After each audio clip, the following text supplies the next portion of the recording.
I want to talk about the Dallas Cowboys. I've been leading with them for a week because, as I've told you, I would trade Ezekiel Elliott for lots of draft picks. Amari Cooper said yesterday, 1 year left in his contract, I want to be here. I'm not holding out. I don't even want to talk about it. That's a media topic. Dak Prescott said, I'll get to it when I get to it, even though I'm a fourth-round pick. By the way, Jason Garrett only has 1 year this year on his contract. He said it's not a topic. Zeke, 2 years left, is holding out. Not to mention, was just got out of the principal's office with Roger Goodell a month ago, and he's still acting up. So let me just start with this. I do not, I'll let you inside the way I see life a little bit. I don't like to be trapped economically. I hate it. This is why I eat before I go to airports. I get a sandwich before I go to an airport. So if my flight's delayed, I'm not paying $18 for a chicken sandwich. This is why I eat before I go to games. So I don't pay $27 for average nachos. I don't like being trapped economically. Some stuff I have to pay for. I got to pay for gas, and it's expensive in California. I got to pay for groceries. Groceries can be expensive in California, but I don't like being trapped economically. So I eat before I go to airports, and I eat before I go to games. And I'll do that the rest of my life. Doesn't matter what I make. I don't like being trapped. The Dallas Cowboys, now NFL owners and NBA owners are different. NBA owners usually cave. NFL owners, it's a 50-50 split, whether they pay somebody in a holdout. I think Dallas is going to cave, and I think Jerry's going to cave because he loves Zeke. Jerry, in his own personal life, was imperfect and sometimes need to be monitored. And I think Jerry can relate to players. That's why Jerry's always seen himself as a young oil maverick. He's a risk taker. He's fun. He's a social drinker. He's out there telling stories, flirting with the world. That's who Jerry Jones is. So I think he supports players who make mistakes, can be a little young, a little childish, and that's Jerry's kind of guy. He has a history. But this is where I wouldn't want to be Dallas. They're trapped. The reason Pittsburgh was not trapped with Le'Veon Bell is Pittsburgh drafts a running back every year. I mean, they drafted James Conner. This year they got a kid out of Kentucky, Benny Snell. New England's never trapped. They didn't need running backs. They had the deepest running back core in the league last year outside of Cleveland. New England drafted another running back. Philadelphia's got like 5 guys. They drafted another running back. Philadelphia, New England, Pittsburgh, the reason they don't get trapped on running backs, they just keep drafting them. Meanwhile, the Cowboys went out and drafted finally another running back, Tony Pollard, who was the second best running back at his college. He's more of a receiver than he is a running back. So Dallas now is economically trapped. They're trapped. They got to pay him. And I think they will pay him, and they'll work it out. But this is one of the things I just don't like being. And I think if you watch the better run teams in the NFL, I think the Colts now, multiple backs. Eagles, multiple backs. I think in New England, multiple backs. Pittsburgh's got multiple capable backs. Cleveland, give John Dorsey credit. Cleveland's got multiple backs. That's the way, in my opinion, to do it. You don't get trapped economically because when a position, and running back is now an inevitably, unavoidably violent position in football, it just is. By the way, the Chargers with Melvin Gordon, they're not trapped. They'd prefer him, but the Chargers are not trapped. The Rams a little bit now. They just drafted a running back at the end of last year. The Rams felt trapped with Todd Gurley, paying him a ton. He's hurt. So what do? Their second pick this year, the Rams went out and got another running back. So I think Dallas is going to pay him. I don't like paying people 2 years early. I would not cave if I was Jerry Jones. But if you look at his history, you look at the running back situation right now for Dallas, I don't think they have a choice. They backed themselves economically into a corner. They now have to pay, they got to pay $17 for a chicken sandwich at an airport. They're going to have to pay $19 for a Heineken at a baseball stadium. That's where the Cowboys are. They got to have him. They backed themselves into a corner. Linebackers, they got a couple. Wide receivers, they've got a couple I like. Running back, they got a dude. One. They're going to have to pay him. So the NFL Network does this every year. They list their 100 best players. And they release like 10 at a time. And they always throw a curveball in there or something just to get guys like me to talk about it. I'm a sucker for lists, and so they get me every year. And this year, it's not egregious, but we now have a new player in the NFL that is completely disrespected. And his name is Deshaun Watson. He's the quarterback for Houston. So the NFL Network put Baker Mayfield ahead of Deshaun Watson. And this list, by the way, is always based on last year. It's voted on by players. So one of my big problems I have with the American sports media, and I would say this is my biggest problem with the American sports media, we never consider what you're surrounded by. If you're good, it's because you're great. And if you're bad, it's because you're terrible. Well, that's not the way. I'm doing the best show I've ever done in my life. That's because I'm surrounded by the best management and the best group of coworkers. We never in sports consider, well, what is this guy's offensive line like? What did he inherit? Who's his coach? So Baker Mayfield and Deshaun Watson. Now, never forget this. Baker Mayfield comes into the league. He inherits Jarvis Landry, a 90-catch Pro Bowl receiver. He inherits David Njoku, first or second best tight end. He inherits 3 good running backs. He inherits an offensive guy, Hugh Jackson, and Todd Haley, veteran offensive guys. Deshaun Watson comes into the league. He inherits the worst offensive line in the NFL, marginal to below average tight ends. They don't have any running backs of note. And he has 1 great receiver, which, of course, is always hard to throw to when you're on your arse, running for your life.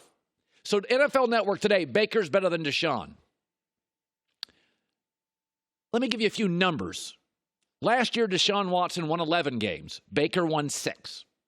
Well, Baker's a very accurate precision passer. Really?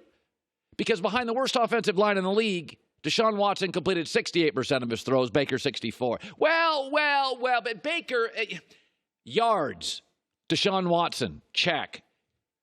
Interceptions, Baker 14, Deshaun 9. And oh, by the way, I'm not even mentioning the fact that one of them won the high jump championship in the 9th grade in Georgia. One of them maybe is the best athlete in the league at quarterback, Deshaun Watson, 5 rushing touchdowns and 550 yards rushing. Behind an atrocious offensive line with no tight ends and no running game. NFL Network, are you just trying to get under my skin? Are you watching the games? Now, over the next 10 years, who knows what happens? But in terms of leadership qualities, let me remind you of something Deshaun Watson did last year. With a punctured effing lung, they couldn't fly him to a game. They had to bus him to a game. They went 0-3 to start the season, Houston. And Deshaun, this is what leadership looks like. Deshaun Watson put the team on his back and won 9 straight games. History of the NFL had never happened. In the history of the NFL, it never happened that a guy opens the season 0-3 and wins 9 straight. Brady didn't do it. Montana didn't do it. Peyton Manning didn't do it. Brett Favre didn't do it. Y.A. Tittle probably didn't do it. Deshaun Watson with a punctured lung behind the worst offensive line in the league did it. You got to be kidding me. We have a new guy in the league that's the most disrespected. By the way, Nick Saban twice had 6 weeks to prepare for Deshaun Watson and couldn't stop him. Johnny Manziel beat Nick Saban once after Bama had played back-to-back tough games, then a 3rd straight week. Johnny Manziel had a great first half, and basically Saban figured him out at halftime. He had 6 weeks twice to prepare for Deshaun Watson and couldn't figure him out. Baker inherited a great situation. Veteran offensive coaches, Pro Bowl receiver, fledgling superstar tight end, tremendous running back group.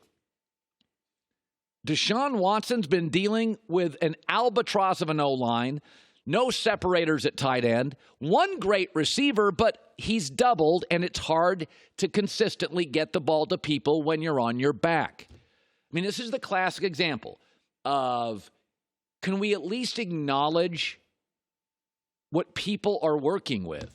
Even Kobe Bryant, one with Shaq and one with Pau Gasol. How'd Kobe do in between that? Not much. What did Bill Cowher do as a Steeler coach? What did the Steelers do between Bradshaw and Big Ben? That's with great owners, good GMs, great Hall of Fame coaches, Cowher and Tom. What did they do between Bradshaw and Big Ben? They were the Lions. They didn't do anything. They weren't winning championships. Lord, can we just acknowledge that some people in life grow up with rich parents? Some people grow up with poor parents. It's kind of an advantage. Sam Darnold, and I know you think this is a Darnold thing. Darnold inherited a horrible O-line, no receivers, a good tight end who now is suspended for the first 4 games, and no backs. You think he's going to struggle a little with a defensive coach? I mean, come on, folks. We got to consider what people in life inherit. Where do they come from? Do they have to deal with a chaotic family, a chaotic offensive line, a coach? I mean, NFL Network at this point is just trying to make me mad. I'm convinced that that's the whole game now. Through the years, I talk a lot about football and a lot about quarterbacks within football. And just sort of the way it works is there are certain quarterbacks, and this is the way the critics, media, when it comes to politics, football, sports, quarterbacks, they have their favorites, and they tend to gloss over any of their mistakes. And I see this in my business all the time. The media picks their favorites, and that's who they like, and it doesn't matter if you outperform them. Aaron Rodgers is the media favorite. Now, Aaron's very, very talented. I said last week, I think after Andrew Luck, he's the most valuable quarterback in the league in the last decade. Luck, Rodgers, and then Russell Wilson. They win with inferior defenses, O-lines, and rosters. So for the record, I do not discount Aaron Rodgers' greatness.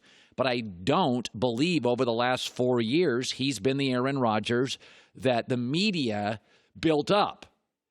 Now he's not the same quarterback, and it continues to be fandom. So Bucky Brooks played in the NFL, scout, and certainly his name gets mentioned for general manager jobs, said Aaron's overrated. He wrote an article this week. The first thing he said is, last week, Mike Sando, The Athletic, did an article, talked to 55 executives, and Bucky said, how do you make Aaron Rodgers number one?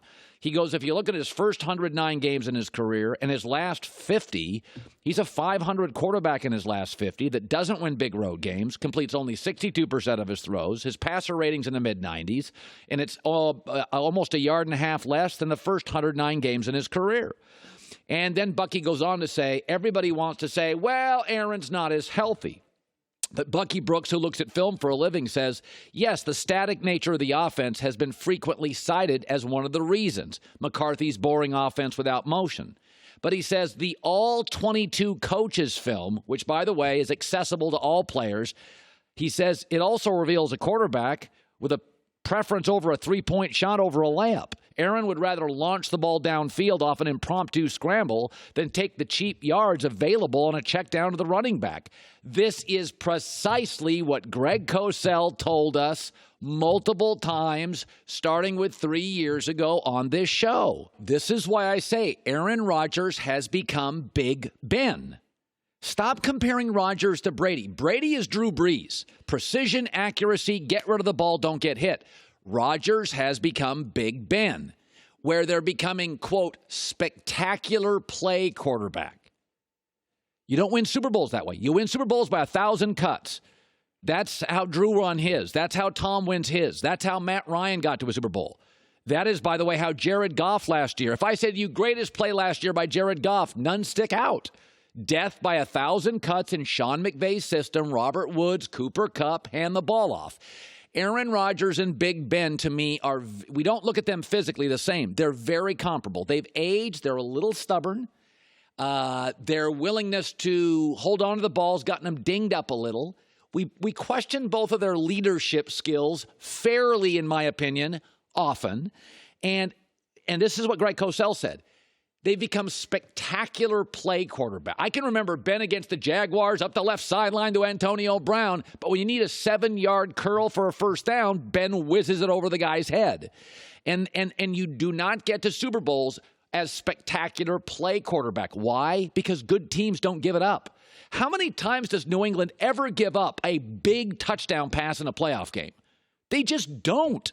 David Tyree super glue on his helmet.